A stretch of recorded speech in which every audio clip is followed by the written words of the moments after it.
நான் கீழே கரணுங்க பண்ணுற வேலை. அவ்வளோ அப்புறம் தான் சருகு மலை மேலே நின்று வீடியோ எடுக்கிறோம். சருகுமலை,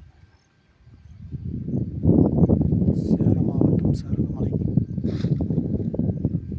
மேலே கிராமத்தில் உட்காருனாங்க.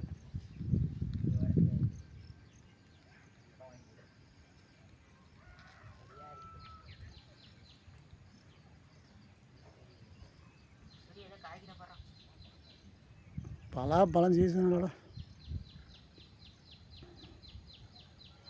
பாருங்கள் ஃப்ரெண்ட்ஸ், சருகு மலை மேலே எவ்வளோ விவசாயம் பண்ணுறாங்கன்னு. எல்லாம் கம்பு சோளம் போட்டுருக்குறாங்க, தெனை போட்டுருக்குறாங்க. அங்கே பாரு ஃப்ரெண்ட்ஸ், தூரமாக ஒரு இடத்துல விவசாயம் பண்ணுறாங்க. டவருக்கு நேராக அந்த